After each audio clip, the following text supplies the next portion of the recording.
All right. Good evening, everybody. Good evening, and welcome to the call for tonight. And if you can hear me, please put the letter Y in the question box. Then I'll know we can continue. And it's good to see you here. This is our Tuesday night call, the PLR Show.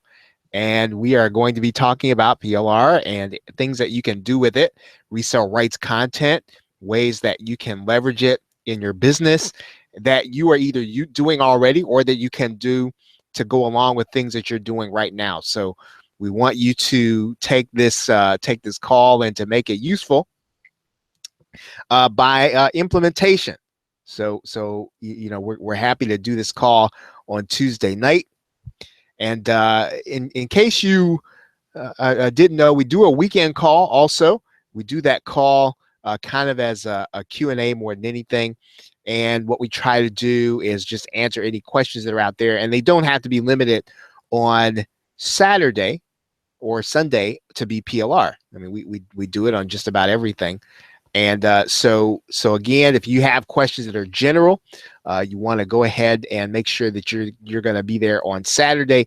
Today, I definitely want to take your questions. I do want to make sure that we try to keep the conversation to resale rights and PLR. But again, welcome to you as you are coming in.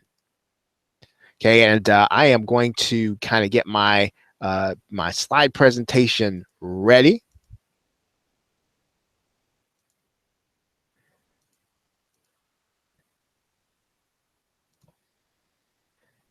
And I believe we are just about there.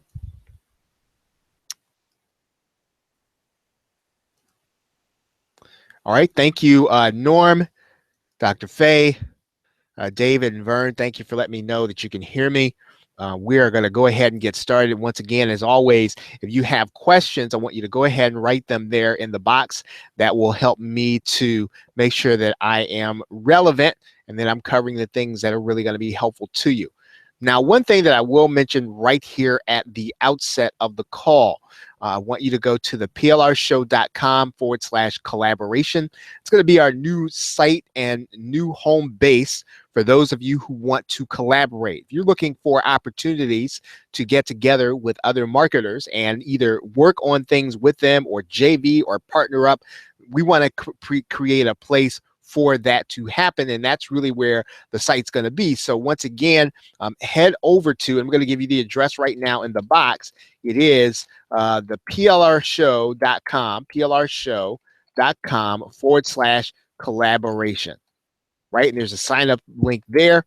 And we're just getting started. We're just opening the doors. I think I said the other day that it looks a little bit like the Death Star from Star Wars. It's not quite finished, but we don't want to wait until it's perfect.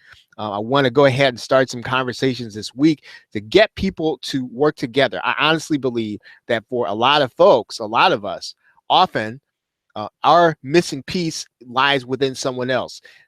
More than likely, there's somebody who's already probably literally in digital space right next door to you, that when you two get together or you three get together, you are going to be able to produce something that maybe you couldn't produce on your own. So that is my hope for the community. Once again, the plrshow.com/collaboration. Sign up over there, and then we're going to start getting into some conversations this week to help you to get together. Now, so what do I want to do today? I want to talk a little bit about selling a resale rights software package, and that's really what we want to present on today. And once again, as always, if you have questions as we go along, please feel free to hit me or type it in. So let's talk about the what when we're talking about selling resale rights products. Now, one of the things I want to say right off the bat, right, is that your resale rights software product, right, you buy this, you're going to go out, you're going to buy some resale rights product software, and your immediate instinct might be to put up the sales page and to put it out there. What I'm going to encourage you to start thinking through is that all by itself, that resale rights software product, as cool as it is not an offer. right? You need to make an offer to your customer. You need to make an offer to people who are going to be buying. And that resale rights software product is not an offer. Let's talk about what an offer is, right? What is an offer? Right? If you need to be making an offer, and I said that a resale rights software product is not an offer, what is it? Well, an offer is it's a product that solves a problem. So your resale rights product, software product, fits that description, right? It solves a problem. So you've got something there. It is also it has some kind of scarcity there. So when you make an offer for your resale rights product, something about your offer, right, should be scarce. It should be limited. It should be exclusive to only a few people or only a certain number of people. Scarcity. And it doesn't. You don't have to make it up. There are a number of ways to do it. You just want to make sure that you stick to it if that's what you were going to say. If you're going to give a special bonus to the first 25 people, right? Then stick to the first 25 people. Make sure that you have. If you don't have scarcity in your offer, you don't have an offer.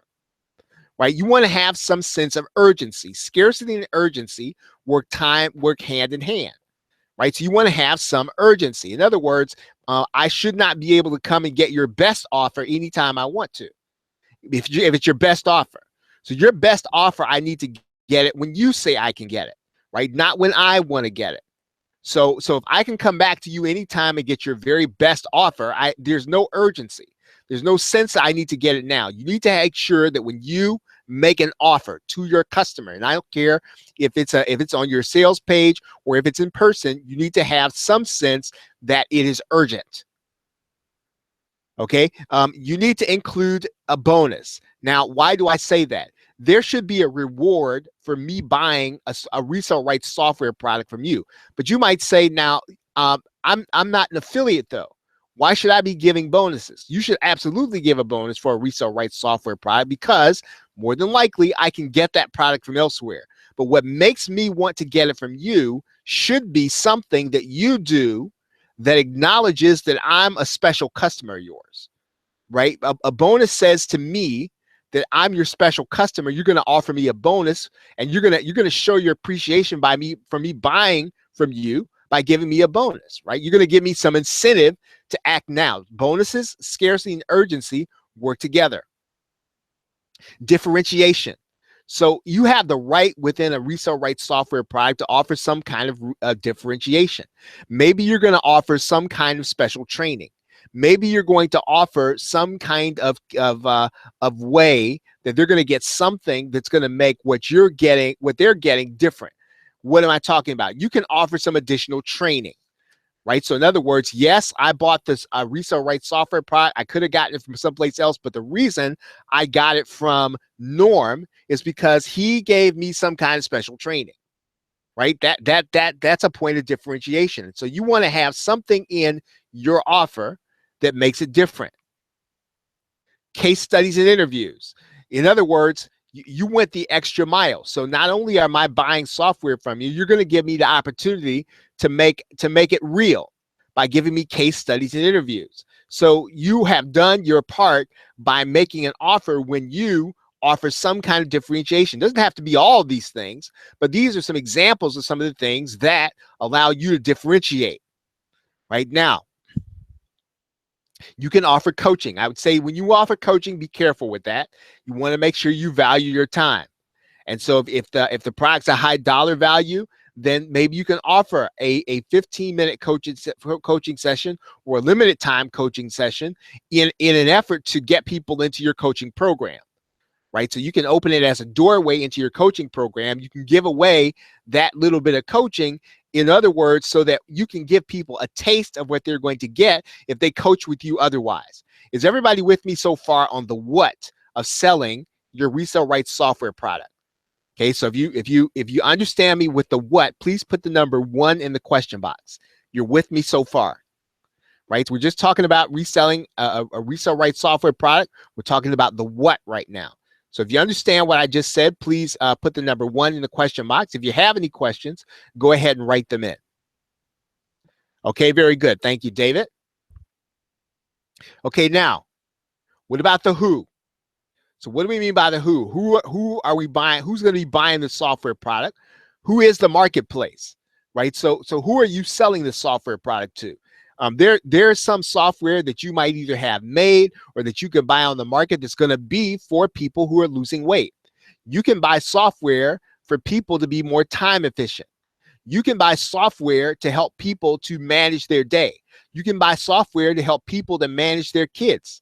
You can buy, so in other words, you can resell software on just about anything. So the question is, who is this marketplace? Who are you selling to? Who are going to be the people you want to get in front of this offer? What are their problems, right? You need to know their problems intimately. You need to have an understanding of what they're struggling with. And again, it can be limited to the area that you're selling your product in, but you want to understand fully the thing that your customer, right? The people who are going to be buying this product, you want to understand what they're struggling with, because you want to make sure that when you're doing copywriting and throughout your pre-sale process, you're touching on these hot buttons. Okay, so what are their problems? Go to social media and find out. Right? If you're working in the make money online niche, just start listening to people on social media talk about what their problems are. Now, I'm going to tell you, you want to be careful with some of that, because again, I say this in my email, I say this all the time. Social media, you have to be careful with, because everybody's advertising, right? All the time. It's rare when somebody is actually doing something just for the sake of being, of being heard. Typically, someone's advertising something, even if it's something as small as, I'm okay. I want everybody to know I'm okay. Right. So again, you're not always going to get a true picture on social media of what their problems are, but you can get an idea based on the conversation. Go to the forums in your niche. Okay. Find out what they are struggling with. Okay. What are their problems? What are they? Right. Not how deep are they? Not how bad are they? What are they? How many of you are involved in Skype groups? Right. I know that this is kind of going by the wayside, but there are some of you who are involved in Skype groups with other internet marketers. If you are, start listening to the problems, watch the conversation, look to see what people are struggling with, look on the keywords, find out what people are talking about. Now, when we talk about the who, you want to find out what it is they want to achieve. What are they trying to do? Okay. And here's probably the most important question that you want to be able to answer. Right? 2 questions. Number 1, okay, why is it hard for them to get what they want? Right? Why is it hard for them? What is holding them back? What is it that is in their way? What's opposing them? Because you need to be able to speak to that, whether or not it's in your copy or even in your product design. Right? Why is it hard for them to get what they want? Right? How can you make it easy for them? And this is where your software product is going to come in. Right? Your software product, to some degree, it's either going to save me time, it's going to save me money, or it's just going to make it easy for me. Right? So your software product, once you understand the problem, once you understand who these people are and what they want to achieve, you need to start tying in your software to that profile. Right? That's what you're going to be speaking to. When you start talking about your software, whether or not it's an email, whether or not you're being interviewed, or whether or not you're writing a blog post, right? You want to be able to say, right, that your software, right, your software makes life easy for them. And this is really, again, now this does not matter what niche you're in. I know that a lot of you are involved in the make money online niche, but it does not matter. It really does not. You have to be able to make it easy for them. And that's really what your software is designed to do.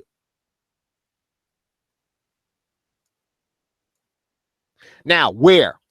Okay, let's answer the question of where. So in other words, we're going to answer the question of where, and we're talking about traffic. So where are these people going to come from? Where are we going to find these people? Right? So we're answering the traffic question. And of course, I already know, and we're not going to spend a lot of time on this, I already know that the money is in the list, right? I already know that some of the traffic is going to come from your list, and you're going to be able to send them direct to the offer. So I'm not talking about that so much, right? So how do we answer the traffic question? How do we get people to our offer? And again, in this case, I'm not going to talk about paid advertising because, again, you already know that. So yes, you have a list. You need to email them, right? You already know that. The other thing is that if you want to use paid traffic, you don't have a list. You got to send paid traffic to build your list and sell your product, right? Those are the two things you have to do. Okay, if you've got a little money, right, you can spend, you can throw some dollars at it, right? You've got to be able to get people to see the offer and build your list. Now, here I'm going to talk to you about two methods, right? I'm going to talk about two methods. Now, I want you to understand something, that this is not going to be overnight. This is probably not even going to work in a month, right? So if your goal is going to be that, hey, I've got to make money tomorrow, or I've got to make money in a month, this is not going to be the thing. But can I tell you something, guys? And this is in all sincerity, that if you don't take time to do these things now, what'll happen is that a year and a half, 12 months, 18 months will pass, and you and I will continue to do things that work for the short term, and we'll never have anything in place that will just start bringing us people, right, without us having to work at it, right? How many of you would you say that you work harder at social media than you'd like to be? Right? If you're spending an hour or 2 or 3 hours, and yeah, you might be getting sales, but you don't want to be on social media for the rest of your life, right? You don't want to be on social media 2 hours a day for the rest of your life. And so what eventually, and again, I know social media works. You get on social media, you put your stuff out there, you're consistent at it, right? People are going to come to your site. Some people are going to buy. Now, the issue is going to be, how long can you sustain that? And what happens when you stop doing it? Right. So what I'm going to say to you is this. There are a couple of ways to do this. And I'm going to use the term blog loosely, right? You can have a podcast. You can have a Google Hangout. Doesn't really matter. You should be building something with some authority. Now, what do I mean by some authority? In other words, you should be sharing the kind of content that people want to share. And what's going to happen is that when you start to pile on this content in one place, your articles, your videos, your pages are eventually going to start ranking in search, right? They're just going to. And you might say, well, I can't see that in my market. My market's really popular. Most of the people who are in your market as of right now, typically are going to be the folks that are not going to be there in a year's time, right? So building an authority blog takes a long time. It takes a lot of content, and it takes being consistent.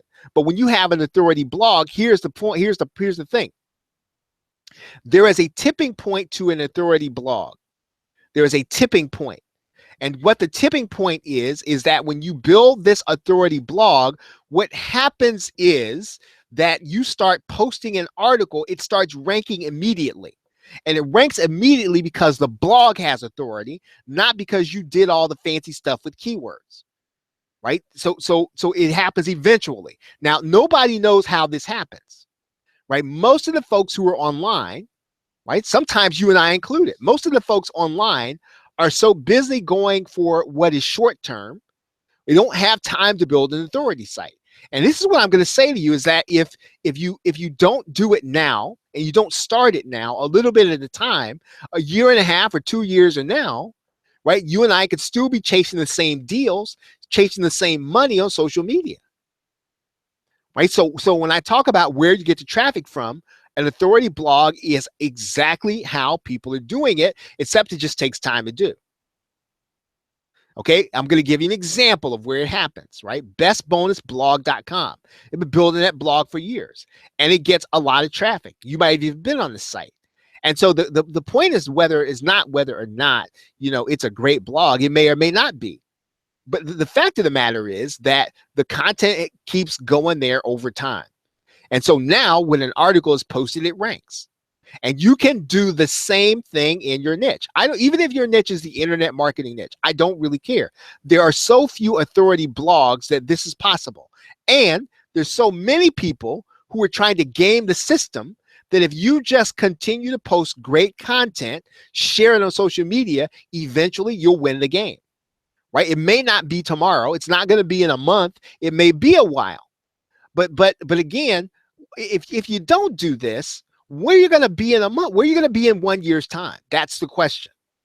Okay, now, one of the ways you can find the content to do that is just use the content that you put in your daily email or expand on it.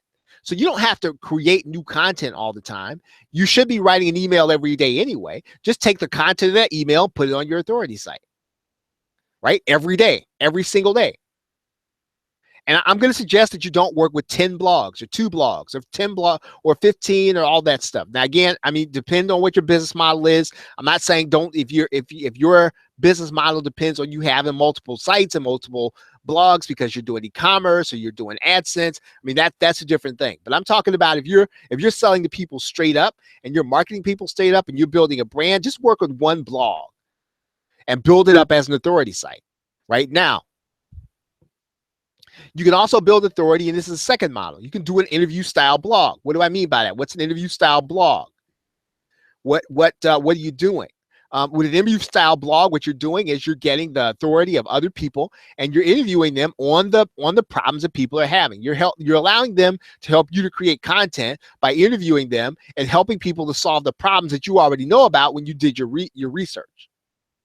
And when you do an interview style blog, you need a site, right? You need the angle, right? So your angle should be something like, I'm talking to women entrepreneurs over the age of 40. It doesn't have to be exactly that, but it should have an angle because everything that people are going to read, they don't want to read generic stuff.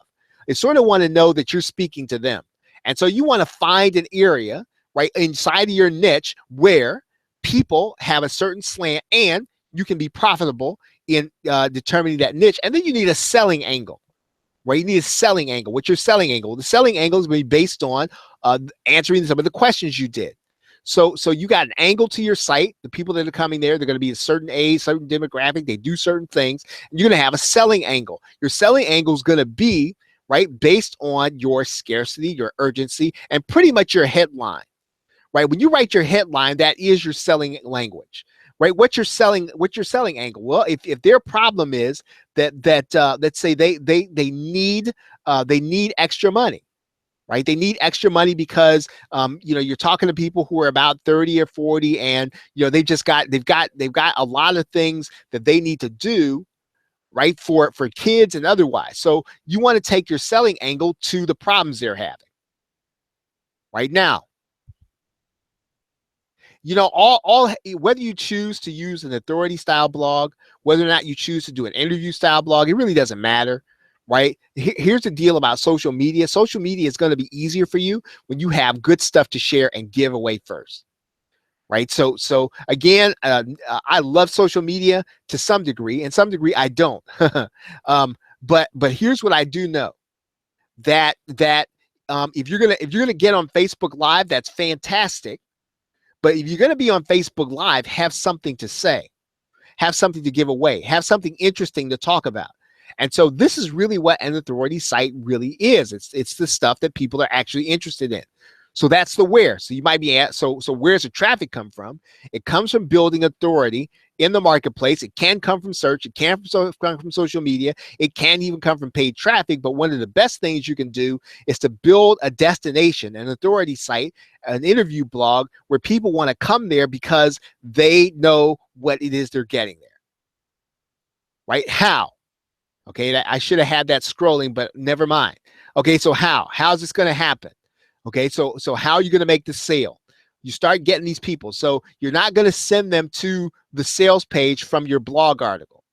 Okay, you're going to set up your bonus page, right? Now, the bonuses you select should be relevant, right? And what you want to remember more than anything else is remember your reason why. Why the bonuses? Okay, why is this important? And we're going to get to this in a minute, but you want to make sure you're answering the reason why for these bonuses. And then start pre-selling the offer. Right? How's it going to benefit them? And you want to talk about the benefits. You want to talk about the problem they're having. You want to talk about how what you have will help them. Pre-sell the offer. So don't send people straight to the offer from your blog post. Send them to a bonus page and send them to a page where you can tell them, right? Pre-sell them where how it can benefit them and how it can reach them. If you're gonna send them to this page from email, you want to do some of your pre-selling in email, right? And there's no reason to try to fool anybody. You don't have to try to trick anybody. You don't want people buying it because they feel pressured, or you buying it because you're trying to trick them, or even a sales page. You want them to buy it because they honestly feel like it's going to help them. Right now, opt in all traffic. So every person that comes to that site, that bonus page, especially if you have traffic that's coming from social media, or you have paid traffic and people are responding to ads, then you need to capture all traffic, right? And then get some automated messages into your autoresponder that sells them on the offer, right? Show them that offer inside of the opt-in. Okay, so that's the how. Now let's talk about the reason why. I said we were going to talk about this because it is very important in all of your marketing, and it's going to be important here also. What do I mean by the reason why? The reason why should be throughout your selling process. And this is really going to build a strong foundation between you and your customers. Now, this is such a powerful concept. I want to kind of talk to you about this. You must use this responsibly, right? The reason why is so powerful that you cannot, you absolutely positively cannot be untruthful with this, right? Because it is psychological. It helps people to get off the fence. It helps people to come towards you. But again, please, by all means, and I'm saying this to you not because I think this is what you're going to do. I'm saying this because I've seen this happen with other marketers. That this one thing people abuse, and if people find out that what you're doing is not telling the truth, it will come back to bite you. Right? The reason why. So be truthful, be responsible with this. Because it is powerful, and it's powerful in your marketing, whether or not it's your copy or just your pre-selling all the way. Okay, so why you? Okay, and you might have even heard this before. Why are you bringing this to me? Why are you selling this to me? Why did you decide? Why is it you, out of all the people in the world that could have brought this offer to me? Right? Why are you the one that is geared, that is in position to bring this to me? Why is it you? Okay. Why me? Okay. Whether or not I'm on your list, however I came to you. And this is where kind of knowing your customer a little bit is going to be important. Knowing how they came to you, knowing what list they came to you on. Why me? Why is this important that you bring this offer to me? Right? What is it that I did that told you, right, that this would be important to me? And you need to be able to answer that. Okay. Why this? Why is this product the thing for me? Why this product? Why couldn't you have shown me anything else? Why did you just choose not to show me an offer at all? Well, why is this important? Okay. Why now? Okay. Why is it important that you showed me this now? Why is it important that I buy now? Okay. And again, all throughout, I want you to hear me on this. This is powerful. And again, use it responsibly and be truthful. This is powerful. You should be using it all the way through. Why now? Okay, so why you? Okay, why you the person? Why me? Why are you bringing this to me? Why this product? Why now? Why is this important you bring me now? Now, why this price? Why is this the price that you're bringing this to me? Why is this the price? Explain it. Right? Someplace in your marketing. You don't have to put all this on your sales page, but someplace in the process, I should have it in my brain as to why you've chosen this price. Okay? Why is the scarcity? Why the urgency? So in other words, why is there a time deadline on this? Why can't I just get this whenever I want to? Why is it urgent? What's urgent? Okay? What you can, it's digital. What are you going to run out of? Here, you need to be a little creative, as long as you're truthful, right? But again, the reason why it's such a powerful thing, you want to be doing it throughout your marketing. You should always be talking about the reason why it's important. Why should I act on this? And throughout these, you want to use this as a guide to kind of start talking about, this is how you market, right? You're bringing the right person to the right offer. Right? You're bringing the right offer then to the right person. And all throughout that process, you need to be saying it over and over and over again to your prospect. Why? The reason why. Why do they need this? Now, And then you answer the question, what if? Okay, what's going to happen if they don't get this resale rights software? What's going to happen if they don't get it? Okay, what's going to happen in their lives if they don't get it now? Right? What's going to happen if they don't get it? Right? That's one thing. But if they don't get it now, what if they decide they're going to wait? What's going to happen? What if? What will happen as a result of the software in their lives? What if the software doesn't work for them? This really kind of speaks to your personal guarantee. And so you and I, if we think through this process, right, we can typically get our resale rights software in front of the right people. And that really is the point of kind of trying to get you kind of in the mindset that, yeah, resale rights software is great. Just go through this exercise. Go through this exercise of what, of who, of where, of how, of why, and what if, right? And also how. Okay, and there's still resale rights software available. As I said, I think I said in my email today that I had to apologize because I didn't say anything about the fact that it was resale rights. Okay, so you can still get that, and it goes up, I think, tonight. It goes up to $69 tonight. My bonuses are still going to be available, but tonight's the night that this goes up. So if you're picking up this resale rights software package, right, you want to pick it up here at superfastactionbonus.com/affiliate-tracks.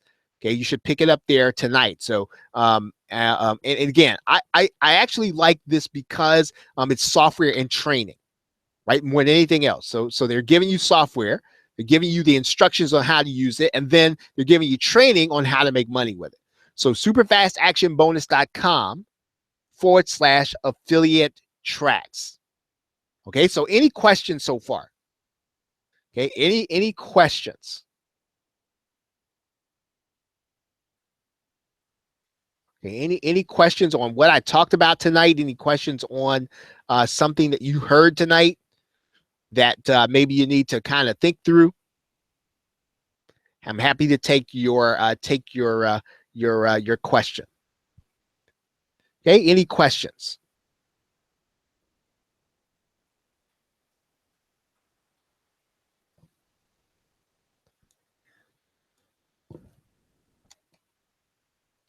Okay, so once again, I'm gonna put this here in the link again, the super fast action bonus.com /affiliate. That is correct, Jerry. That's true. And actually, they're gonna take out the resale. So even if you came back to get them, even at the higher price, you wouldn't have access to the resale rights. So that ends tonight too. That's a good point, Jerry. Thank you.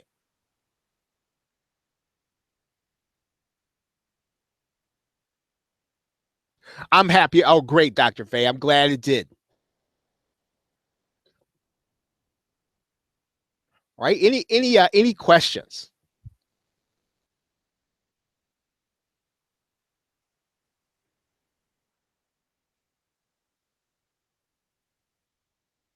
All right. Any questions? Well, okay, everybody. It's about 9:32 Eastern Standard Time. And so good to be with you all here tonight. Okay, so Affiliate Tracks, Kurt, what it does is it's a software that is designed to help you to promote an affiliate product and to build your list at the same time. So let's say that you made an affiliate sale on from somebody who bought from you on Facebook. That person does not necessarily get added to your list. You'd have to kind of work them through a process to get them onto your list, which may or may not happen. With Affiliate Tracks, what it does is it allows you to make the sale, right, and allows you to add the person to your autoresponder list at the same time. And so now, and one of the things I will tell you as a trick to this, right, for those of you who are using Aweber, right, and you're gonna, and I don't know if Mike and Brett went over this, but routinely, if you choose to use single opt-in, you're gonna want to make sure that you call Aweber, that you tell them that that you're going to run an API to a certain list, and that you want to shut off the confirmation, right? And you can do that. You can do that with Aweber. You're just going to have to call them and make sure, right? Because the process will work, but you're going to have to make sure you turn off that confirm, and you can do that by calling Aweber. Right? Great question. Thank you, Kurt. Thank you, Vern. I appreciate that. Appreciate your comment. Any other questions?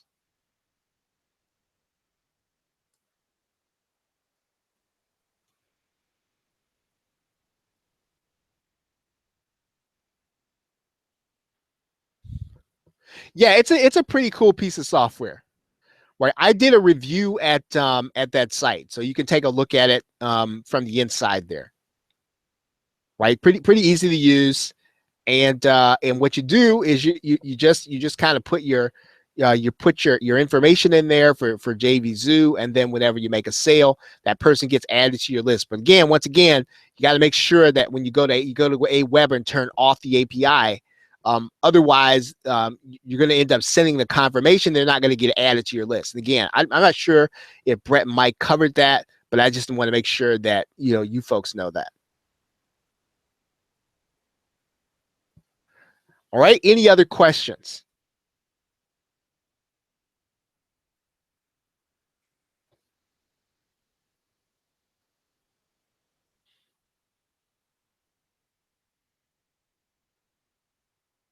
Well, yeah, and that's the thing, Jerry. The only way that you can do that with JVZoo is with Get Response, but they have an exclusive deal with Get Response. So yeah, if you have Get Response, it works with Get Response and JVZoo. It's exclusive, right? Well, yeah, Affiliate Tracks works with the other autoresponders, right? So what happens is, Kurt, that person gets added to two places. It comes into the Affiliate Track software, and then they will hold that information. Now they don't share it, and they don't keep it for themselves. And it gets added automatically to Aweber or a MailChimp. So now let's say that you have a different autoresponder. You don't have Aweber, you don't have MailChimp. Well, excuse me. What Affiliate Tracks is going to do is they're going to give you a CSV with the people that you have in an autoresponder, and then you will then add them to your other autoresponders. So you'll just import those people into your list if you have a different autoresponder, right? So so if you have, I don't know, maybe SendGrid, you can just import that, and what Affiliate Tracks will do, yeah, you would actually pick up their CSV file from their customer area and then import that person into your other autoresponder. Okay, and so King's question is the list ad happening as a result of a customer being asked to enter in their email? No, that's the thing. So King, let's say that you go out on JVZoo and you make a sale, right? So you go out, you make a sale, and then when you actually make the sale, that person is then added to your list. Now, if you have Aweber or a MailChimp, Affiliate Tracks will do it automatically. If you have another autoresponder, they will then still hold that information for you in a CSV file. You will take that CSV file and then import it into your autoresponder. So in that way, the others are actually covered. You're welcome, David.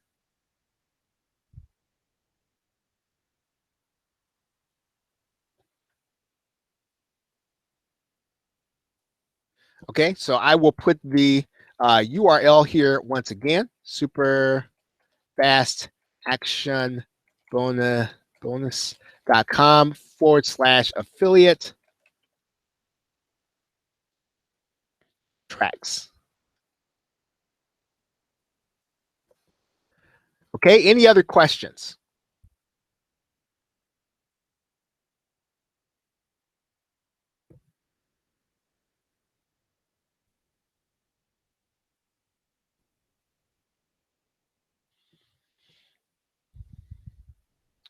All right, well, thank you very much, everybody. Have a great night. Okay, let me see.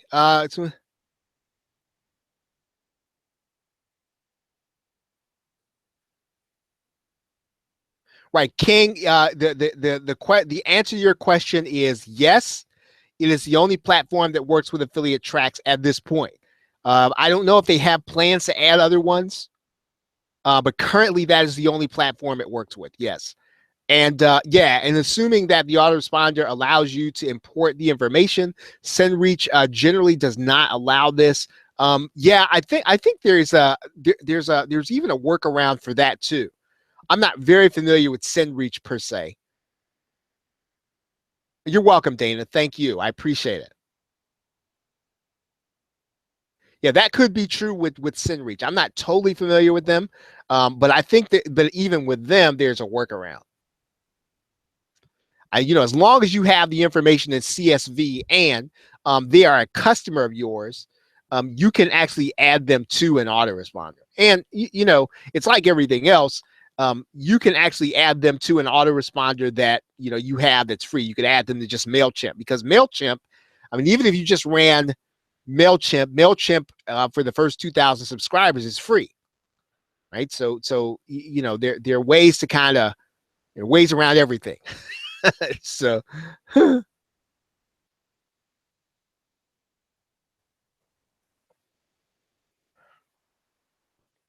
right. Any other questions?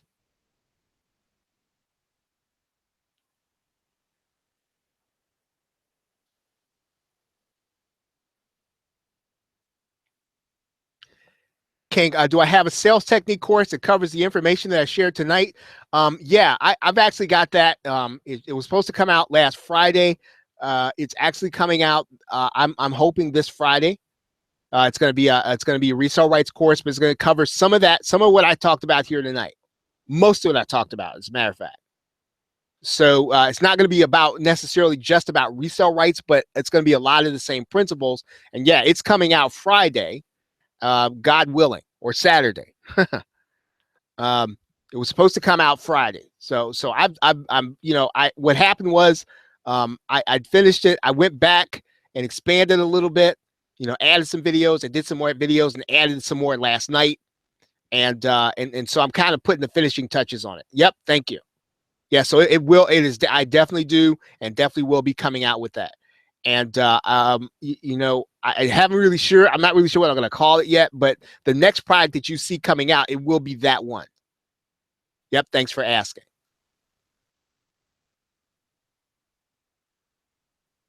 Yeah, I had not heard that, Jerry. And here's the thing. Um, I'm gonna, and when it comes to writing emails, um, you can mark it as an affiliate. However, I think what um, all autoresponders, um, okay, and some of this is going to kind of go against some of the grain.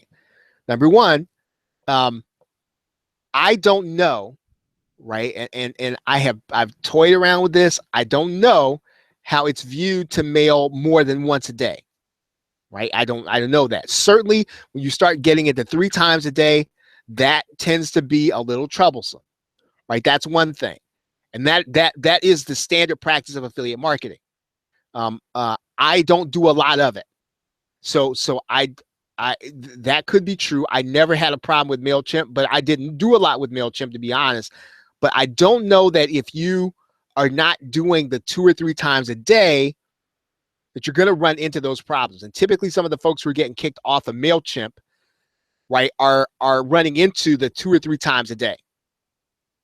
The other thing is that the more content that you have, even if it's internet marketing content, right? If you have content in your emails, and people have different views of content if they're going to write in an email, and I know not everybody's a writer, right? But what I will say is this: I think that you might stand less of a chance of getting kicked off of any system and getting put in the spam box the more content that you have in an actual email.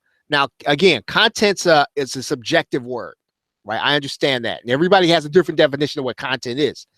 But I have just found that over the years and my personal experience, right, having autoresponders of all kinds and working with systems of all kind, that the more content that I've had, the better I have in terms of getting delivery, number one, and number two, getting sent to a bad part of the inbox. And MailChimp views all that, right? Aweber looks at all that stuff. GetResponse looks at all that stuff. And when their stats are off, they then for them, they've got to maintain their servers, and they don't want to get their servers kind of blacklisted, right? So one of the ways they work around that stuff is that they'll boot somebody off of there. So I think you're probably right. There are ways around that. And the other thing too is I just recently found out that through Aweber, and I had a bout with Aweber maybe about a month ago, maybe about a couple of weeks ago, that they changed some things in their algorithm. I know a lot of people are talking about Aweber right now, and I think I have a video on my channel that it's important now to make sure that your DKIM, and I don't know the technical, I don't even know what all that stuff means, but that your DKIM is verified and that your SPF is verified. If you have no idea what any of that stuff means, I barely know what it means. If you go look at my channel and look at my video, it'll tell you. But those things are important because those things will determine if your email gets delivered. And if you are not using mailtester.com, I'm going to put that in here, mail-tester.com. Before you send out an email, you really probably don't have any way of knowing what's happening, right? Mailtester.com in general will tell you if you've got a problem before you send, right? And again, everybody who's on this call, I would highly suggest that you take a look at that site. At the very minimum, send out a test message before you send out anything, right? And it'll give you, because some of the problems that people were having on Aweber are directly related to the things I talked about in that video and can be resolved with mailtester.com. I know that for a fact because I experienced it, right? And I experienced it at the very same time that everybody else was saying that, oh, Aweber sucks. Aweber hates internet marketers. Aweber, and again, and that all that could be true. It could all be true that they hate internet marketers. It could all be true. I don't know. I'm just saying that what happened was, I work through every day before I send. I run through it through Mailtester, and there was a week where all of my all the technical problems, the connection between my server and Aweber server was off, and that was causing my email to go to spam. The minute I cleared those things up, and they were all documentable. They were all things that you could easily find inside of mailtester.com. The minute I cleared those things up is when I came out spam box, right? Mailtester's free, right? Free to use. I've never paid a dime for it. So yeah, before you send out an autoresponder email, I would highly suggest that you're sending that out and testing it with Mailtester. Is it foolproof? I don't know. I can't say. Well, I don't think that they'll automatically boot somebody off, but I think that they feel as if you are violating their terms of service, and they're getting a lot of complaints, right? And they will boot you off of there, right? And sometimes Aweber shut you down, and a lot of solo ad providers, I think the last month, right? They were having a hard time at Aweber, right? And solo ad providers pretty much mail 2 to 3 times a day. They mail 2 to 3 times a day with typically somebody else's offer because they're selling their email list and that whole deal. Nothing wrong with that. It's a business, right? I don't knock another man's hustle, but apparently the content of those emails were always such that they were a hard sell, hard pitch, and people complained, and AWeber, 86 some of them, right? And that happens with all autoresponders. I'm told that, eye contact and constant contact, they don't necessarily like hard sell constant contact. Now, there is a way around that, right? There is a way around that. And I talked about that in my email yesterday, right? And again, listen, I love internet marketing and I love affiliate marketing. But at some point, even affiliate marketers, right? The biggest and the most prolific affiliate marketers have their own product. And the way around that, right? The way around that is to be marketing your own stuff, right? Because when you're marketing your own stuff, you got to pre-sell it. You got to talk about it. And it's different from selling as an affiliate. Now, you can sell as an affiliate if you have a business, because the business becomes the people that bought through you as your customer, right? So you're not just accumulating this list so that you can hit them with affiliate offers. And again, nothing wrong with affiliate offers. I present them myself, but the workaround is once again not necessarily a short-term workaround. It is that you and I can launch or sell our own products. Then the people who are going to be on our email list are going to be our customers who bought something from us, right? So there is a difference between doing that and just being a straight affiliate marketer. There's a difference, right? You can be an internet marketer who sells their own products and does affiliate marketing in between. Right? There's a difference between that and just doing affiliate marketing. And again, I'm not saying there's anything wrong with that. I'm just saying that at some point, every big affiliate marketer that you know and that I know creates their own product, even if the product is on being an affiliate marketer. It's the truth. So if you're wondering, well, you know what, I want to be able to get out to sandbox. One of the ways to do that in the long run is to create something for sale, right? Create something to sell it that you market. Now that's just between us girls here. That's a workaround. All right. Okay. Any other questions? Any other questions?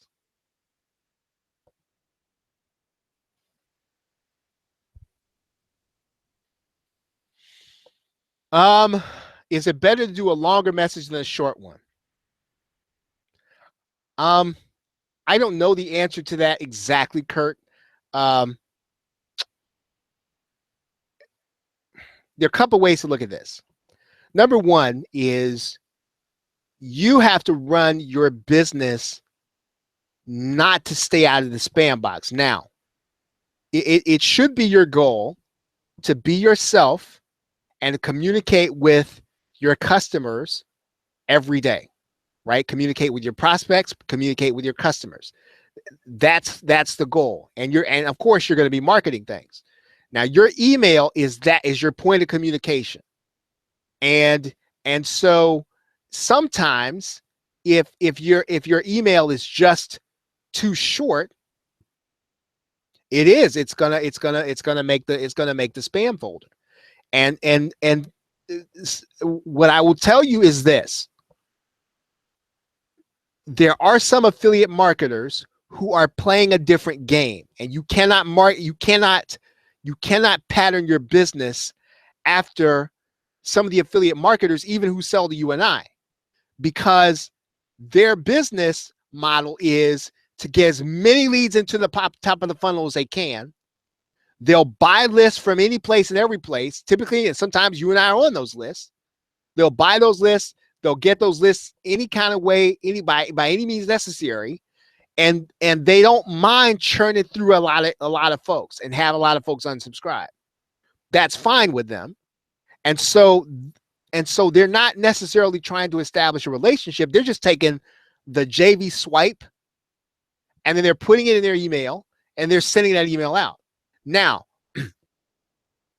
if you pattern your business after that, and your goal is to take a customer through the lifetime value, and you're trying to step them up through your product cycle, You can't, those are two different things. And so if you're trying to build and establish a relationship that says you may not buy from me today, but I want you to stay with me until I find something that will help you, that's going to tend towards you writing a longer email. So I would say that you don't want to write a longer email just to write one, right? You want to be writing a longer email because you have something you want to connect with your people at, and it just takes that long to say, right? And if and it just so happens that those are the kinds of emails that probably are going to have more content in them,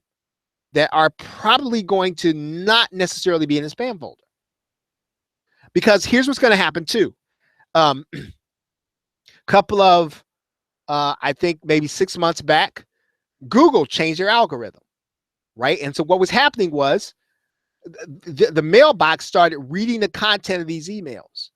And so what's happening right now, and if you didn't know this, I'm telling you this. If you take a swipe from a JV and you put that inside of your email and you send that swipe as is, what's going to happen when you get to Gmail is you're going to get put in the wrong box, number one. Number two, sometimes you're going to get put to spam. Why? Why is because you've got a gazillion other people sending out the very same email. And what happens is Google's getting all of these emails, exact same, none of the wording change, exact same email in their Gmail box, except it's all coming from different IP addresses. So their email box is reading all this stuff. They're saying, yep, spam, right? And it's happening to internet marketers all over the place. It's because they're just taking a swipe as is. And everybody's taking a swipe as is. And so Google's just saying, you know what? It's not worth this person's time. Because we know it's got to be, it's got to be a promotion or it's got to be spam, one or the other. And they grade it. And so those emails are not always going to make, typically 9 times out of 10, they're not going to make it to the box anyway. And it's because all these different things, all these different emails are coming to the same thing. So now here's what's happening. And the reason I say that is because that happened because Google changed their algorithm. So the thing is that if you are marketing to your customer, right, according to kind of where your brain is and where your heart is and what you're trying to accomplish, and you're not trying to fit into like a mode and trying to do like things a certain way because that's just the way internet marketers do them, you're probably not going to ever fall into that box, right? And you can, and there's always going to be something that's going to change. Gmail could change. Amazon just changed their policy on how their emails go out. Anything could change. Facebook could change. So you want to make sure you're marketing on the basis of what you're doing to try to reach your customer and trying to connect with them, so that yes, maybe you have not found the thing that will help them yet, but you establish a relationship and you communicate in your email, and that's what you have. And so that's what I think email has to be. Well, you know what, Kurt? I'll tell you. All of us have those get up. As a matter of fact, I'll tell you one thing. Now I'll tell you this, and then I'm going to let you guys go. Now I've been reading through. This book was written in like 1986, right? And again, I'm at a point where I just had to kind of redo my goals, right? Because you kind of get to the point and you kind of go through these things. And so, yeah, I don't know if you're journaling, right? So I do all my stuff in my Moleskine journal, right? I don't know if you can see it. It's kind of got a glare to it, but I can't do it so it's out of the glare. Anyway, well, you can see all the writing here, right? And so the idea is that, to kind of stay out of a slump and get out of a slump is really the same thing that you learned when you were young. Just continue to reassess your goals every day, right? Read them and say them to yourself, and making yourself accountable to people and all of that stuff, right? I still do it every day, and I can't even say that I'm all that great at it. I work hard at that particular part of it, even apart from the internet marketing. So some of this is all the head games that I think plays with all of us, the head games that keep us from being productive. I sat down, I bought this book. If you haven't read it yet, it's called Smarter, Faster, Better on productivity. If you haven't gotten this book, I'm a highly suggest that if you're having any problem with productivity, right? And you, how many of you, and again, we're gonna cut this off after this. How many of you, whether you work for yourself or whether you work and come home and do internet marketing, how many of you come and you sit at the computer and you have every intention that tonight's a night where I'm going to get something done, and then what ends up happening is you end up on Facebook, and then it's an hour and a half or 2 hours later, and nothing's gotten done? How many of you had that happen to you? Or how many of you all have had it happen to you far too often? Right? Or as Kurt says, maybe, you have a case where, you kind of stare at a blank screen because, for something that you're trying to do, you don't really even know where to start. And so it happens a lot. And so I'm going to recommend a couple of things. One is this book, right, which I've just finished, and I'm actually going through a second time now, right? Smarter, Faster, Better. It's on productivity. And then also, this is called a Moleskine journal, right? And it's something where you can kind of write down like your stuff on an everyday basis. And I suggest you write it down in pen, because I've been finding out that everything you type into a computer sometimes goes through one ear and one eye and out the other. As a matter of fact, I read an article today in the Washington Post that says that the reading that you and I are doing on the screen causes us to miss the big picture. Like there's scientific studies that say that number one, kids who take notes and they write them do better in terms of retention and on exams than kids who sit down and type them on their laptop and on their tablet. Right now, there's science on that. The other thing is, there's science also on the fact that if all you and I do is read on screen, then more than likely, right, we will tend to process ideas and miss the big picture.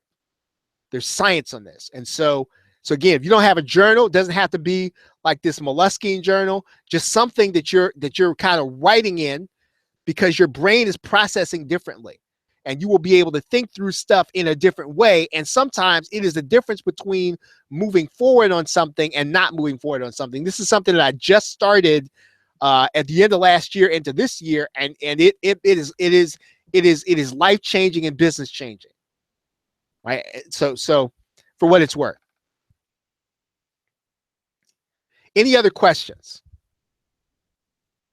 I probably talked a little too long today. Any questions? Okay, everybody. Well, thank you very much for being here. Have a great night. I'm going to make sure you see the, again, I think it's superfastactionbonus.com/affiliate. Affiliate. I'm not spelling it right. Tracks. And that expires tonight at midnight. So make sure you go ahead and pick it up. Have a great night and a pleasant morrow. Take care.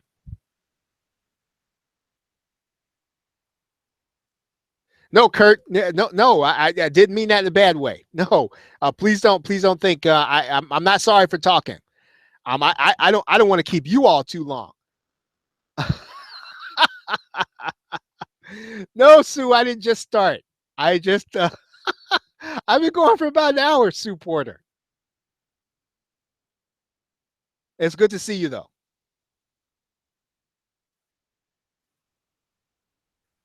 All right. Any questions?